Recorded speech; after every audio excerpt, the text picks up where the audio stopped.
Hi, I'm Marcus Nornis. I teach Asian cinema here at the university, and it is just a delight to be able to introduce you to Ryan Cook, who's an assistant professor in the Film and Media Studies, I think it is, at Emory University. Ryan went to Yale, where he got his PhD, and then after a postdoc at Harvard, moved on to Emory, where he's been for a few years now. And his research is, at least for the monograph he's working on, is about the 1960s, when Japanese cinema was in decline. Japanese urban space was in incredible transformation, and he brings these two things together in ways that I'm really looking forward to. I can't wait for this book to come out soon. Sooner or later. He's also written a number of really great essays on people like Inugaki Taruho, Hasumi Shigehiko, and Oshima, and most recently a contribution to a book on the film theorist Andre Bazin, about how his contribution was about how Bazin was received in Japan. So today, he's going to be talking about girls who are not bound by thermodynamics, obviously. We'll find out what that means. Please help me welcome Ryan Cook. Okay, thank you for the very kind words, and also for the kind introduction to speak here today at University of Michigan. I'm really honored to have this invitation from Professor Nornis and also from the Center for Japanese Studies. It's my first time in Ann Arbor, so I've been enjoying the nice weather that has sort of cooperated and welcomed me here, walking around and taking in the campus and the town, and I look forward to more exploration after the talk is finished. When I was asked to talk here, I had seen that there was a film series going on alongside these events about manga adaptations in film, and I had just finished teaching a class on Japanese anime and had also programmed an anime series at Emory University, where I teach. And so I had anime on the brain, and I thought it might be interesting to do an anime talk sort of alongside of the film program that's going on at the Michigan Theater here. And it occurred to me in particular to write about a very interesting 2011 anime series called Mahou Shoujo Madoka Magika, or in English, Puella Magi Madoka Magika, which from here on I'll refer to by the short name Madoka, which was very popular among my anime students. I had several presentations on it in my anime class. They were all very excited by this series. And in Japan as well, it's been talked about as a sort of epoch-making series. A lot of people have been comparing it to what Evangelion did for anime, sort of rethinking genres and becoming a cause for reflection on anime and even its sort of relationship to society and so on. I'm just out of curiosity, are there any Madoka fans in the room?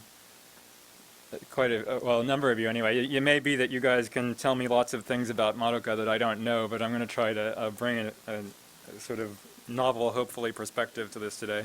Madoka was also the subject of a special issue of the kind of cultural literary journal Eureka in Japan shortly after its release. So we had roundtables of intellectuals discussing this anime series.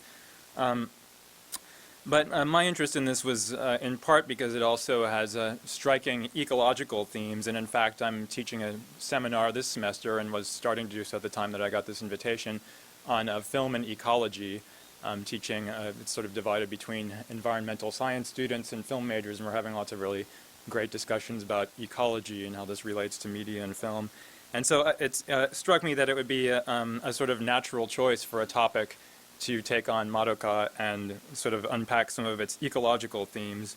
Little did I realize how tall the task of taking apart this extremely complex story would be. I'm sure those of you who are familiar with it know what I'm talking about. the show kind of flies into heights of conceptual abstraction as it goes on, and there's always this sort of danger that analysis follows it in that direction and sort of becomes ungrounded. I've done my best to keep things grounded, and in fact material grounding is a theme of my talk today, although I will warn you it gets a little abstract toward the end. So to start out, when I say that I'm interested in Madoka's relationship to ecology, I mean that in two senses of the word. Okay, I forgot my first slide already. This is just a screen capture from the series and then the title in English and Japanese. But my approach to this is through these two senses of the word ecology, two different kinds of ecology. Of course, there's the natural systems ecology, the biological sense of the word that refers to the interconnectedness of organisms and their ecosystems. Eco, the prefix eco coming from the Greek word oikos, meaning home or habitation. And on the other hand, there's this media ecology sense, specifically as it's been applied to anime studies alongside terms like media mix and convergence. This second sense of ecology indicates an approach to anime that's less text-centric and more attuned to the interconnected systems of adaptation and franchising, cross-platform licensing, merchandising and characters, fan networks, comic-cons, amateur activities, expandable fictions, information exchange, and the various other systemic phenomena that constitute anime as a kind of media ecosystem in its own right. So ecology in this sense is rhetorical, likening media practices to natural ecosystems. But my question is, why should we stop at the limits of an analogy or figure of speech here? Media ecosystems, like everything else, exist within natural ecosystems, and so the challenge I'm trying to take on is to link the two. One of the first problems that arises when we start to take literally the ecology of anime is the fact that the word ecology today is almost synonymous with crisis. The 2015 Paris Climate Agreement is the latest reflection of the consensus that we're faced with an ecological crisis on a planetary scale. One name for this state of affairs is the Anthropocene. And this is a kind of chart of different geological eras. You can see at the very end here, we're getting, it says Holocene, but moving into the Anthropocene era of human industry and so on. And the spiral kind of nature of this chart will be a sort of important motif that's going to run through the rest of my remarks here. The Anthropocene, which has become the subject of lively interdisciplinary scholarly debate, is the name of a new geological era that hypothetically has succeeded the Holocene. This era is defined by the presence of large-scale human-influenced climatic and atmospheric changes that are measurable in the geological record, including radioactive matter from above-ground hydrogen bomb testing and, of course, greenhouse gases captured in layers of ice attributed to the Great Acceleration, the Industrial Revolution, and even earlier to transcontinental European colonialism. The popularization of the Anthropocene as a concept has also coincided with the growth of eco-criticism as a subfield of especially literary studies that has adopted ecology as a framework for humanistic scholarship. Whether by coincidence or correlation, it is likewise in the period of time roughly from the 1990s to the present that Japanese film and media studies, responding to changes in the media industries in Japan, have moved toward what I'm calling a media ecology approach. Of course, while the Anthropocene concept has been hotly debated across disciplines, it bears mentioning that things may be somewhat different when it comes to Japan and Japanese studies. Mark Hudson, at least, observes in a recent article entitled Placing Asia in the Anthropocene that the concept seems not to have gained as much traction among Asianists as it has elsewhere. The reasons for this may relate to a perceived Anglo-US-centric bias. Eco-criticism, at least, was in large part shaped by scholars of American transcendental literature, like Lawrence Buell, for example. A more important critique of the Anthropocene idea holds that it elides historical specificity by ascribing to the human species as a whole processes that are more properly the responsibility of first-world capitalist societies. Whether fair or not, these kinds of critiques have argued that there is a tendency toward Eurocentrism in totalizing views of humanity's impact on the planetary ecosystem. Donna Haraway has argued that we would do better to call the Anthropocene the Capitalocene, in a kind of elegant neologism. And though I'm not aware that anyone has done so, I wouldn't be surprised to learn that someone had coined the term Occidentocene either. In any case, these kinds of objections have their limits, and a growing body of recent work in Japanese studies is in fact demonstrating that the Anthropocene is not to be dismissed on merely geopolitical or geographic grounds. The important point to take from the crisis ecology of the Anthropocene and eco-criticism is that we have moved beyond the romanticism, pastoralism, and idealism of so-called first-wave environmentalism. The ecological discourses of the 21st century are skeptical of the Gaia hypothesis, which holds that Earth's natural systems tend towards self-regulation, balance, and homeostasis. The Anthropocene perspective is framed by tipping points, spiraling cycles, and magnification effects. The idea of a reparative and restorative Gaia now seems naive, especially in its association with the gendered mythology of a benevolent Mother Nature. True to form, Slavoj Žižek, the critic and philosopher, has argued that Mother Nature is in fact an abusive parent against whom a traumatized humanity can only seek shelter. One way of seeking shelter is through sustainability, to carve a sustainable existence out of a hostile world. Sustainability theory, per the Brundtland Commission, posits 3 pillars or circles that should ideally be reconciled: the economic, the social, and the environmental. Arguably, the environmental is the most fundamental, the circle that encircles the other 2, since there is no society or economy without an environment. Media ecology, as it relates to anime studies, has arguably focused on the social and economic at the expense of the foundational environmental circle. We hear about fan cultures as well as franchising and other synergistic industrial practices. We even hear about the labor conditions of animators who work long hours in insecure jobs for low pay, and how this economic exploitation of casual labor interrelates with larger social issues like the moratorium on adulthood, family formation, and so on. But what about the environmental circle of media ecology? Recent scholarship in media studies has offered a couple of approaches to situating media environmentally. Sean Cubitt has focused quite literally on the carbon footprint and environmental impacts of media production and consumption. Writing about what he calls our toxic media, Cubitt calls attention to the environmental costs of the screens and batteries used in our devices, from rare earths and precious metals mining in South America and China to the widespread practice of dumping rapidly obsolete devices in landfills in the global south. UC Parica has taken things a step further by calling for a reevaluation of media archaeology as a subfield of media studies. Media archaeology sets about excavating historical antecedents for contemporary media technologies, finding prototypes for our current interactive digital interfaces in the telegraph, the typewriter, or steam engine, for example. Parica argues that such excavation doesn't go far enough. Why stop at the telegraph or typewriter when we can reimagine the nature of media itself of media by digging down into earth strata, the minerals and molecules, earth, ice, and atmosphere from which our technologies ultimately derive if we follow things to the logical conclusion. Parica argues that media archaeology should give way to a geology of media in a book that he's recently published called just that. This even has an aesthetic dimension. Dust and smog become screens in their own right, mediating our experience of light and staging a mise-en-scène of atmospheric cityscapes. Cubitt and Parica are both fundamentally concerned with the materiality of media in an ecological sense.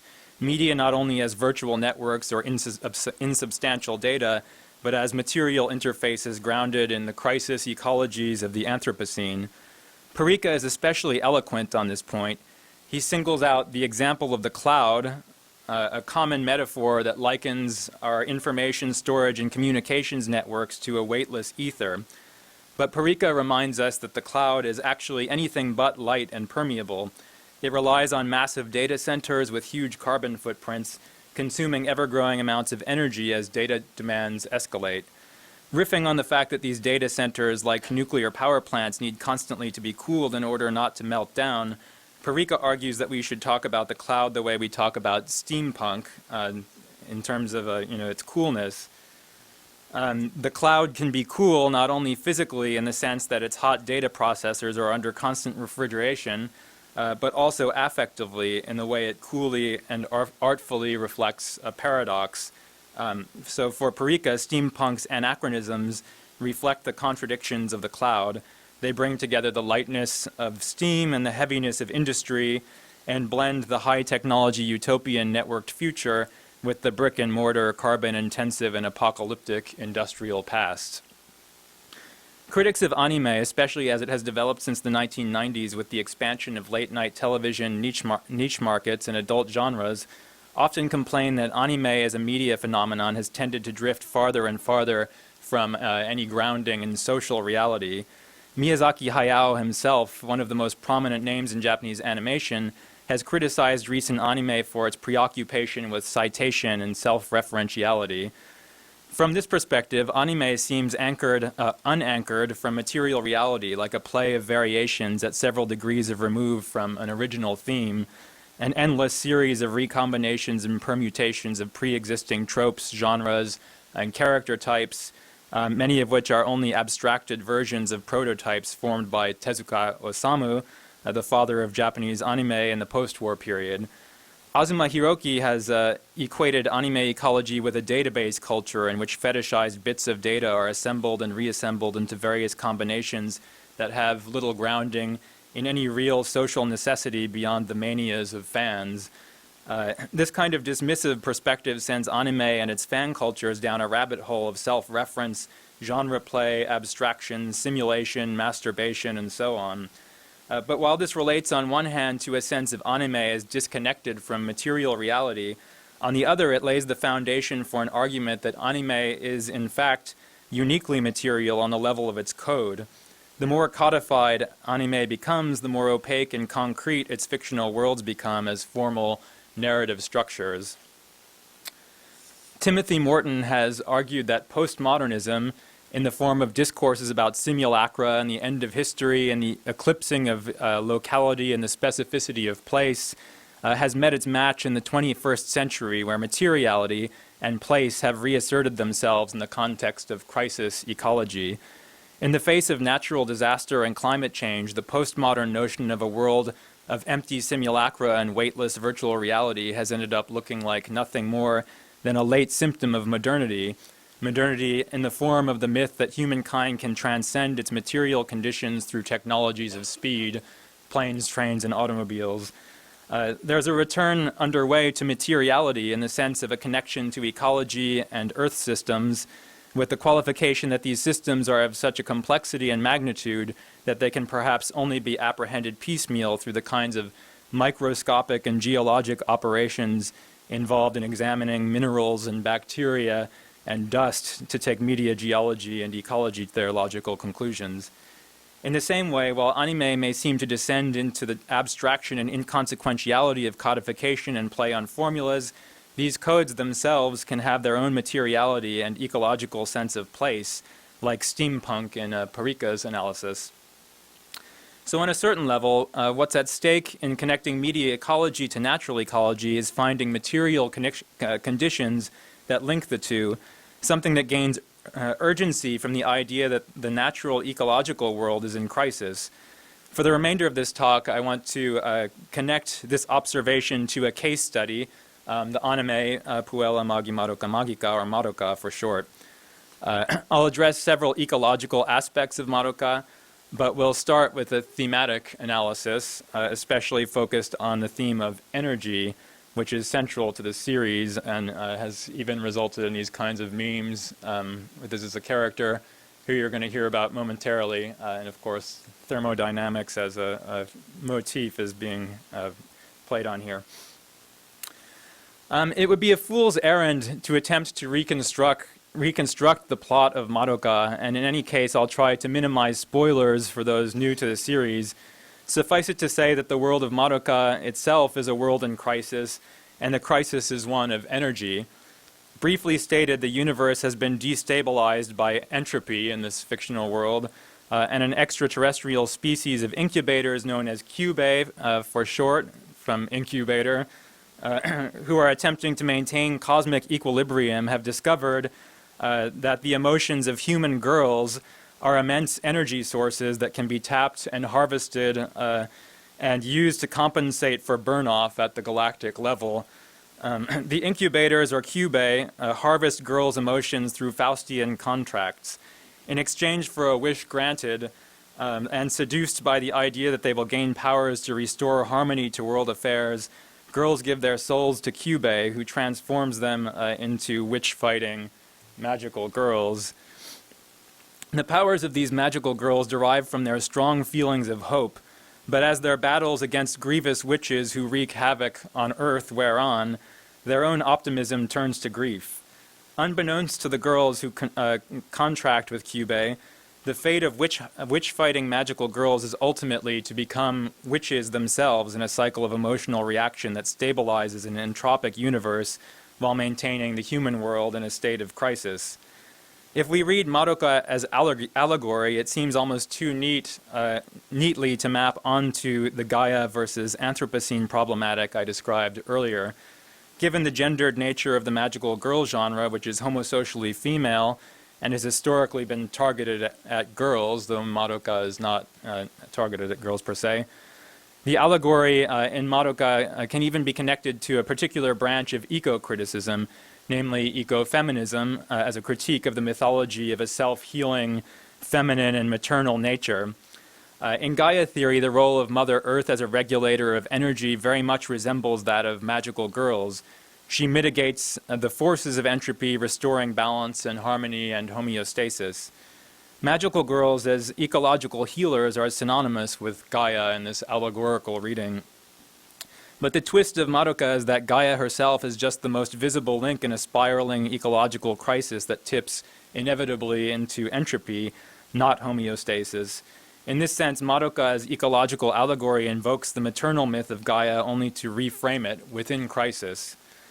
There's a further move to the allegory in Madoka, which is also the real source of complexity in the narrative, namely the problem of awareness. Girls who enter into contracts with cubae are at first duped by the Gaia myth, but their illusions do not last long. As magical girls, they gain the capacity to understand the real law of the universe, namely that hope invariably tips into grief.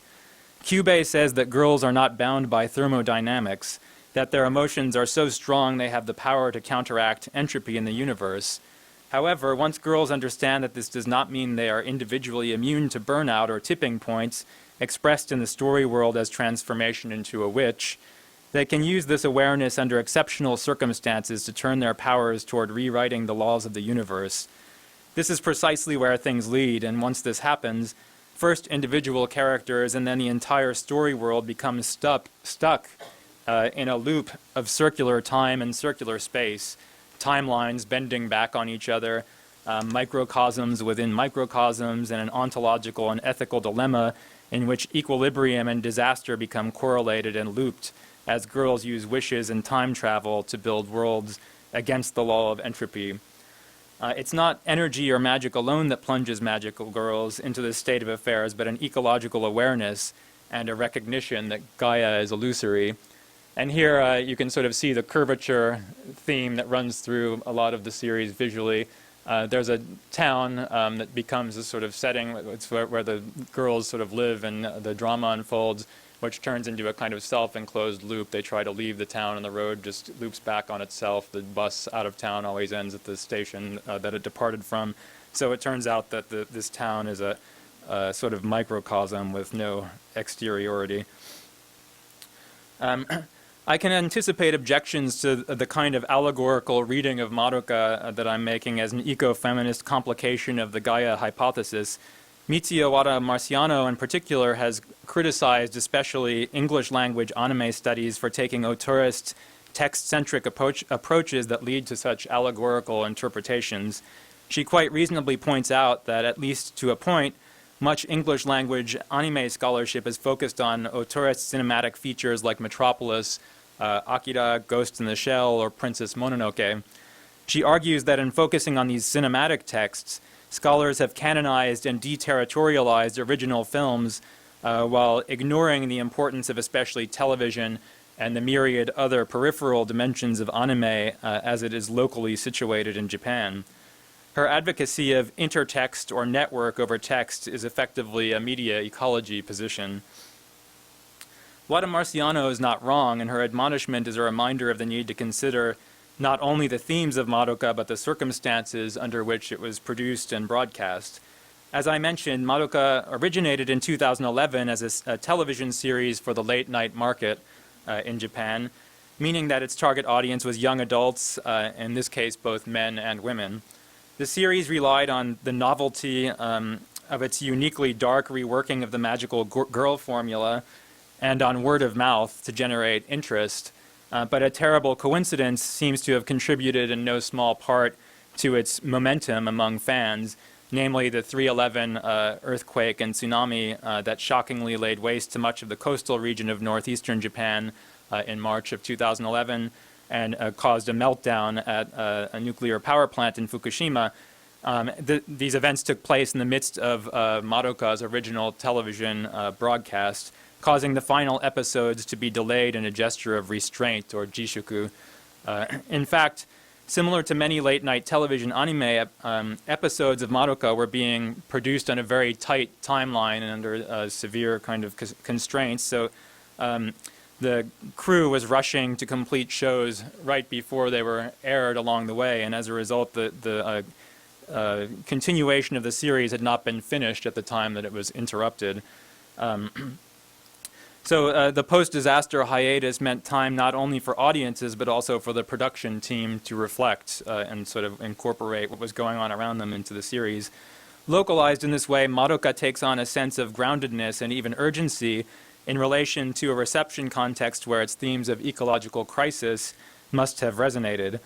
As nuclear power plants went offline around Japan over safety concerns, Madoka's core motif of energy was everywhere in the air as campaigns for energy conservation, or setsuden, were rolled out. By the time the final episodes aired, references to the disasters had been incorporated into the series itself. A mega witch named Walpurgisnacht takes the form of a natural disaster ravaging the city and sending its citizens into Hinanjo evacuation centers, shelters, as the magical girls sacrifice themselves to stop its advance. I'll show you just a brief clip of a battle of a magical girl against Walpurgisnacht, and there's the reference to the Hinanjo, shelters.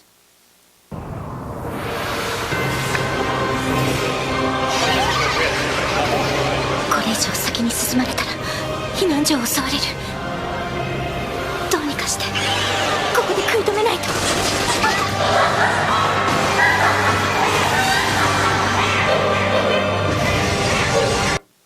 All right, well, unfortunately, the subtitles here leave out the word Hinanjo, but they show this cutaway to a building and say this is a shelter, and other moments we cut into the interior and we see families sheltering against the storm. Images that would have been familiar at this time from people who were actually in these kinds of shelters owing to the 3/11 events.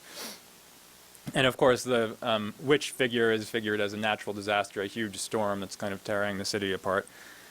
The screenwriter of Madoka, Urobuchi Gen, even went on record interpreting the magic of magical girls as analogous to a nuclear power, and their Faustian contracts as allegorical of the contracts that small towns in Japan had made with power companies, allowing nuclear plants to be built in their vicinity in exchange for the promise of economic revitalization. So moving from text to context, as Wada Marciano urges, this strengthens the argument that the media ecology of Madoka is not simply a matter of fictional play, but is linked to the material conditions of a real ecological crisis. But I want to go a step farther in situating Madoka between these two ecologies and with less prejudice than Wada Marciano against textual analysis and cinematic adaptation. For the most part, when I'm talking about Madoka today, I happen to be talking about the three-film cinematic theatrical version, or Gekijoban, that was released between 2012 and 2013 in Japanese film theaters, and not the television series, manga, computer game, or what have you. The franchise is sort of extended in different directions. There's not a strong necessity for fixing on the theatrical films, except that they do at least offer a provisional set of boundaries around a messy and expanding fictional world. But the films are themselves beyond complex, and ironically, the main benefit of focusing on them may not be that they define clean outlines of a text which can be closely analyzed, since an exhaustive, close reading of this complex story would be very difficult and would take way more time than I have. Instead, the theatrical films are attractive because as texts they seem on some level to aggravate the very idea of a film as an enclosed text. The Madoka films spiral and expand as they move along, both through the first two films, which are digests of the TV series, and especially through the third, which is an original story and which takes the complexity of the television series to new heights of entropy and conceptual abstraction. The mise-en-abîme structure of time slipping and labyrinths within labyrinths and telescoping magnitudes of scale and reality knows no end in this series of films. The story continues out of control through one window after another, sort of moving from one labyrinth or constructed microcosm to the next, until finally the window just sort of gets arbitrarily bound shut. I don't have an image of that, but as it was sort of careening out of control, the window just gets tied shut, and that's sort of it seems to be an arbitrary place to end.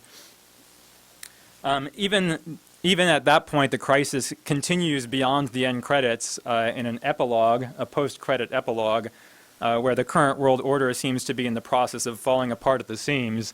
Here you can see the moon is sliced in half, and it seems the edge of the town there just seems to fall off into a ravine, so everything is kind of falling apart.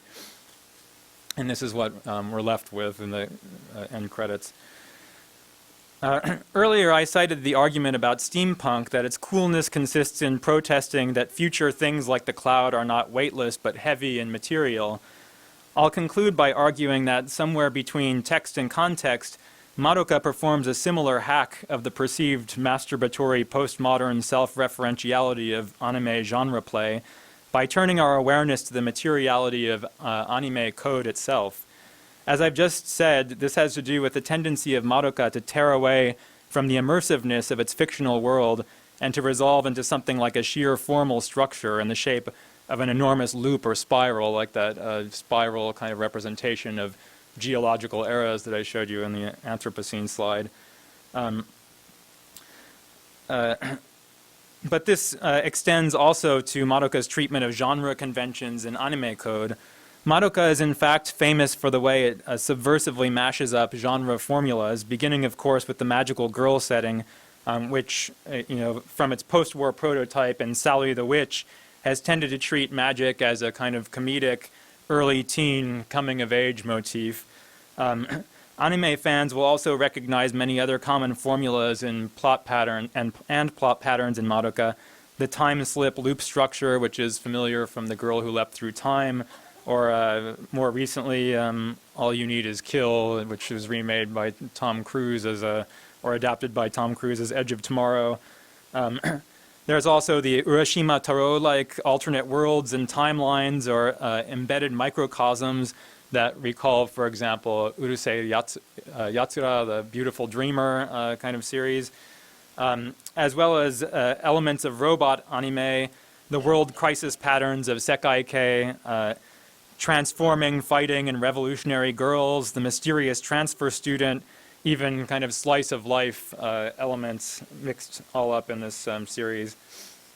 Not that such kinds of genre mixing, intertextuality, data assemblages, or whatever you want to call it, are out of the ordinary, especially in contemporary anime, but Madoka is remarkable in how it links a playful awareness of the constructedness of its fictional world to its ecological concerns. The Kyubey character, for example, is a reworking of the so-called mascot pet figure, conventional and magical girl anime. But here the mascot character who accompanies the girls is both reduced to the most basic and unindividuated components. Kyubey is about as abstract and inscrutable a figure as a sort of smiley face. And likewise, also an antagonistic force who manipulates girls into contracts in order to harvest their emotional energy. The portrayal of witches, above all, showcases the materiality of anime form and code in Madoka, and I'll conclude with an example of how they're rendered. I just want to show you a 1 minute or so clip of a witch labyrinth. So one of the sort of plot settings here is that these magical girls find labyrinths around town and enter them to fight witches. The witches have constructed these sort of labyrinth microcosms in which they operate. So they have to go into these labyrinths, and the alternate reality of the labyrinths is rendered in a very different style from the rest of the fictional world. So I'll just play about a minute of this.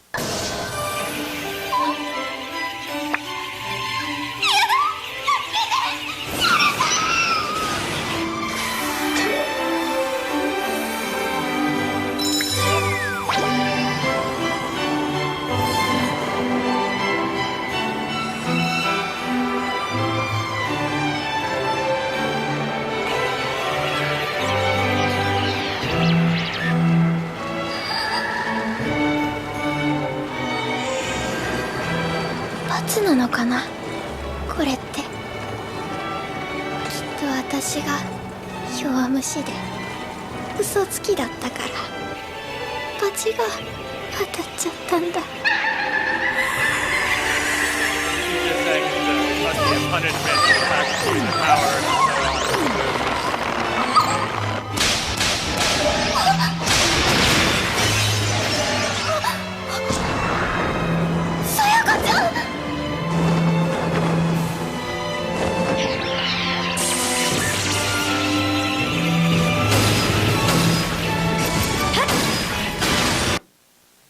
Okay, so you can see there's a mixture of styles going on. I mean, there would be things to be said about, of course, the circular motif, but also the sort of media environment in the labyrinth itself with the celluloid film and computer monitors and so on. But I want to focus on the sort of animation style, particularly the assembled collage-like, well, it's assembled collage-like from collections of objects, symbols, and pattern and texture swatches, and rendered in staggered stop-motion animation. These scenes exploit the signature limited animation style of Japanese anime, limited animation referring to animating fewer frames, kind of using pull cells and so on, rather than the full animation that you'd see in a Disney film, for example. So anime is known for this mixture of sort of stillness and movement in many instances. These scenes exploit the signature limited animation style of Japanese anime to draw out what Mark Steinberg, following Thomas Lamar, has called intervals. Intervals between settings within the fiction, but also between codes, movements, layers, and materials. Steinberg argues that such interval effects in anime tend to work against the unity of the image and the immersiveness of the fiction, and that they also work against the kind of perspectival depth that apparatus theory and film studies famously link to the ideological powers of cinema. Instead, such intervals in anime enhance a sense of flatness and layering, encouraging viewers to approach anime as a visual surface to be scanned rather than a three-dimensional space in which to project oneself or to empathize or so on. In Madoka, where such patchwork designs stage energy and weather and self-enclosed crisis ecosystems careening into disaster, this attitude of scanning arguably brings together media ecology and natural ecology.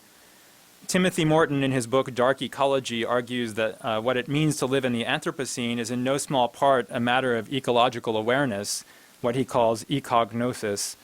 This is an awareness that previous categories of the human and of being are no longer adequate, that the human is in the world and the world in the human, and that higher magnitude perspectives on interconnected systems and scales and timelines are unavoidable.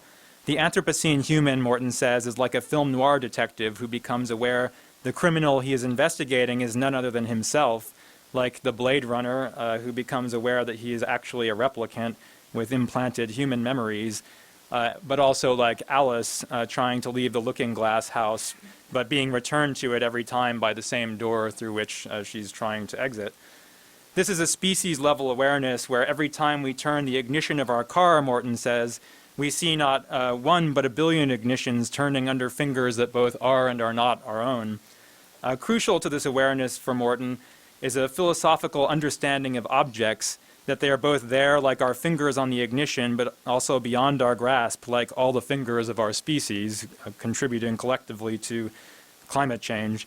On a certain level, we can only know this sort of species level of things as data. For Morton, this is a very weird state of affairs that calls for weird forms of relating to things and weird ways of thinking. In fact, weirdness is Morton's way out of the tragedy and melancholy of a world in crisis into the playful nonsense, art, and poetry a la Lewis Carroll of the paradoxes of thought and existence in what he calls dark ecology. Relating this to anime and Madoka, we can see in conclusion that bringing natural ecology into media ecology is not only a matter of tracing the carbon footprint of this or that anime production or the toxicity of our devices, and is also not only a matter of ecological allegories or themes in fiction. Beyond these things, it also involves a relationship to fiction that recognizes its reality as linked to species thought or earth magnitudes within a weird world where we're no longer exactly ourselves, but are fundamentally aware ecological beings. Saito Tamiki has made a similar argument in defense of otaku anime fans in his book Beautiful Fighting Girl, insisting that however withdrawn otaku may seem as they immerse themselves in fictional worlds, those fictions and the data of which they're composed are themselves grounded in the reality of otaku sexual desires. Replace sexuality with ecology, and Saito's argument can describe how an anime like Madoka relates to the weirdness of ecological crisis in which problems of scale profoundly challenge ethical thought, and in which natural disasters and man-made disasters become hard to distinguish. This observation about the difficulty of distinguishing between the man-made and the natural is something that's been observed of 3/11, not only as a seismic event, but also as a nuclear disaster. In this sense, the chaos and spiral structures of Madoka as fictional material can touch the real but hard to grasp layers and loops and magnitudes of the Anthropocene. Finally, Madoka's magical girls can be seen not only as a bridge between the pastoral idealism of Gaia theory and the entropic paradoxes of the Anthropocene, but also between the local material dimensions of anime media ecologies and the large-scale planetary ecologies of climate change. If magical girls are not bound by thermodynamics, there may be a real sense in which we as anime fans aren't either. And with that kind of weird last concluding sentence, I'll leave things and welcome your comments and questions and criticisms. Thanks for listening.